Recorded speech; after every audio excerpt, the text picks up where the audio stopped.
Each minute passes, and the hours and the days become months since the brain swirl occurred. This one random chain of events, whether you or I are cognizant or not, immediately set into action a multiplicity of chemical reactions and cascades of cytokine and free radical formations. One separate series of chain reactions occurred for the traumatic brain injury. One separate set of chain reactions occurred leading to the vertebral artery dissection that ripped my artery 2.5 centimeters from top to bottom. And this in turn had its own effects on my cerebellum. The cerebellum is a processing center of the brain, and it is responsible for such basics as the body's balance and the vision of the eyes. Because the vertebral artery supplies the human brainstem and cerebellum, it is reasonable to conclude that the blood flow to the brainstem is abnormally affected. All the cascades of inflammation, traumatic injury, and the normal body chemistry, as listed in short above, were slung into action as if by lasso. It is reasonable to conclude that the blood flow to the cerebellum was abnormally affected. Again, all the cascades of inflammation, traumatic injury, and baseline normal chemical function were also lassoed into the ever-increasing multiplicity of crisscrossed wires and abnormally firing brain cells and neurons. Perhaps the catalyst, the rate-limiting steps were altered and therefore inactive.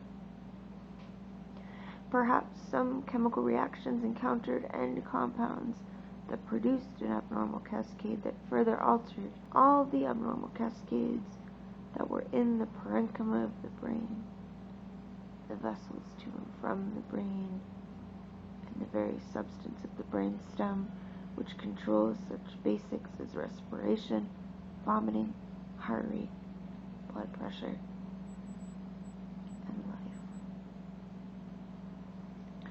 At the time of the accident, none of these thoughts went through my head, and I was not prepared for becoming unable to walk and being unable to talk.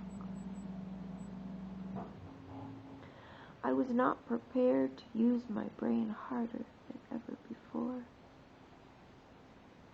just to accomplish menial tasks such as brushing my teeth and combing my hair. I was not prepared to lose my privacy and my dignity by needing someone else to be my caregiver, to help me in the restroom, to help me pick out my clothes, to help me shower, to help me keep my PICC line clean, to make me eat, to make me drink, to tell me I needed to take a nap instead of writing a book, to drive me to the doctor's office, and then to the doctor's office again, and then to another doctor, then to yet another doctor.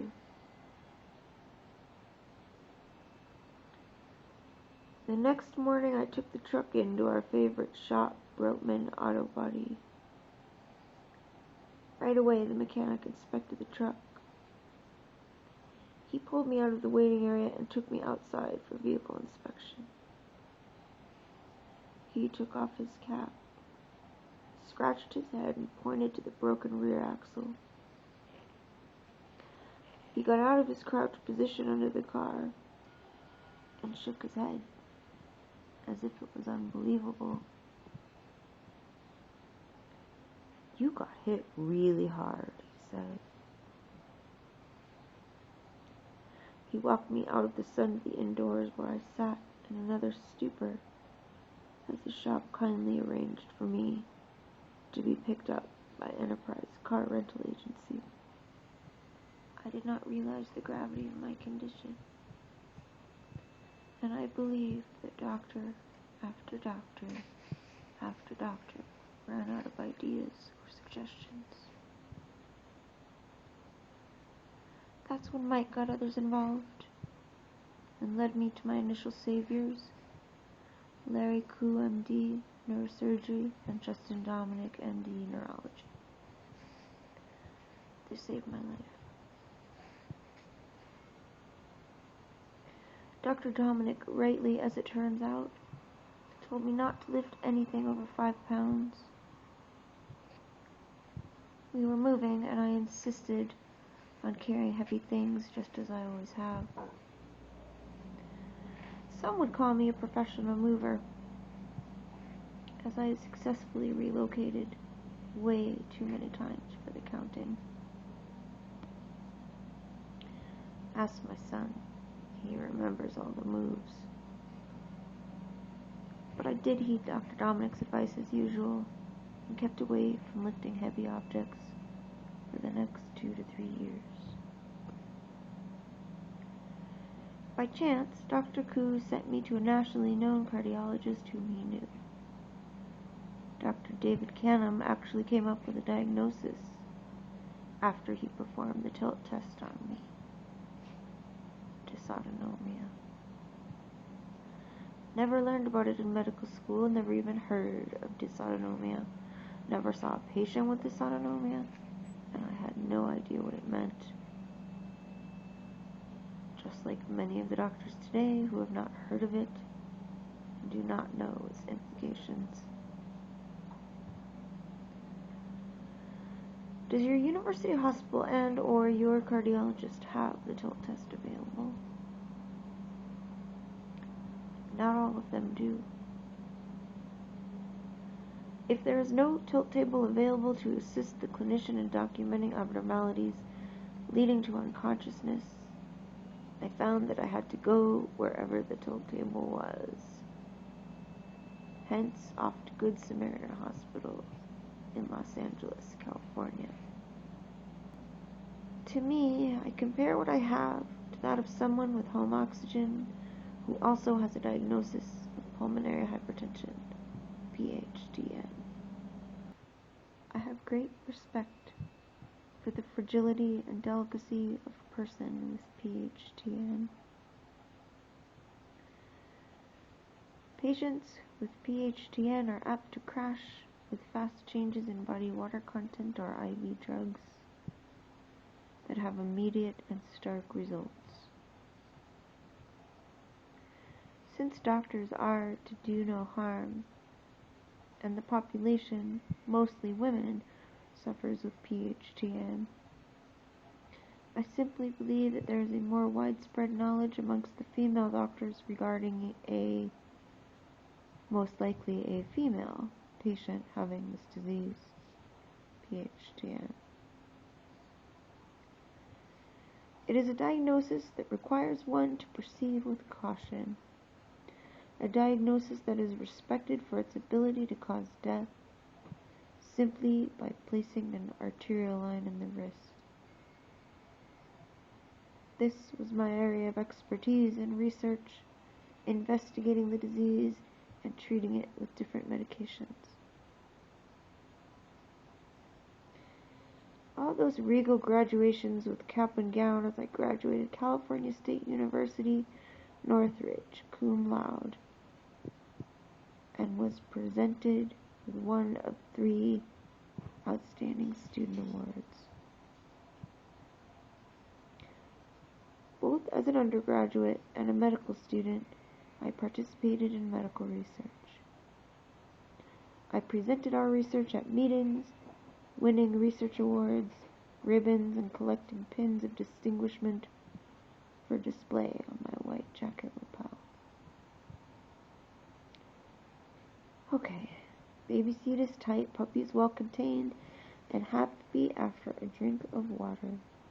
Off to home I went in the rental truck, and at my best friend Sarah's insistence, made an appointment with the primary care physician, PCP, for the next day.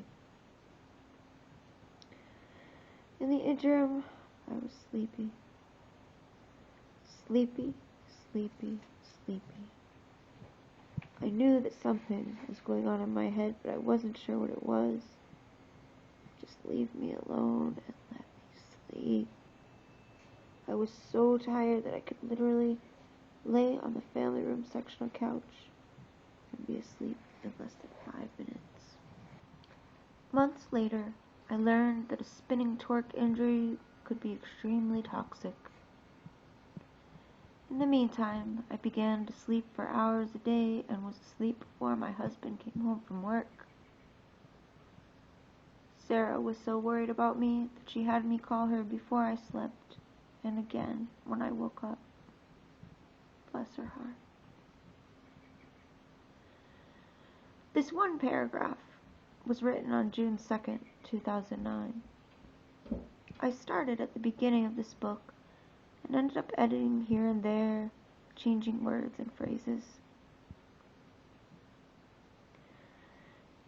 It's like writing a medical manuscript, taking sometimes years to get research published in the peer-reviewed medical journals. The changes I made were minor, but perhaps significant. Surely, this book has not been read by me since I started it over a year ago. I received the whole thing in one magical burst from the Holy Spirit. The book just flowed out of me like slowly dripping water from a brook, afar in a forest. Now, I can't even remember what I wrote, and as is usual, one ponders what one was thinking 1 year ago. 1 year ago was eons ago for me. Each day is eons of decision-making, trust, praise, the transference of suffering to God, fasting during critical times of stress and giving it up to God as a token of the suffering that Jesus Christ did for us on the cross. Surely, our sufferings are nothing compared to that which Christ suffered for all of us. Whatever cross I have, whatever sufferings I undergo, are pre-dedicated to God. The glow in my spirit, the one you can feel when you see me. People ask me about it, this glow. My Uncle Dan Williams just told me, and I just wrote, that this is the love of Jesus living in his world. The rest of this book, I will leave it untouched. My best friend Sarah convinced me to see my doctor, so I drove myself down the hill to his office. As I lay in the patient's exam room, I could do nothing but shiver and lay in a scrunched up fetal position. Jeez, did I ever feel awful, like death was upon me. I knew I needed additional opinions, not just for better care, but to actually save my life. When I left the office with nothing but a lotion sample for my sunburned, sun-poisoned face, I knew it would be a battle to get better, and that I would have to use my medical knowledge and experience on myself in order to reach the seemingly impossible task of rehabilitating myself to the point of utter surprise and awe as a miraculous transformation of determination to live manifested itself in my life and in my body.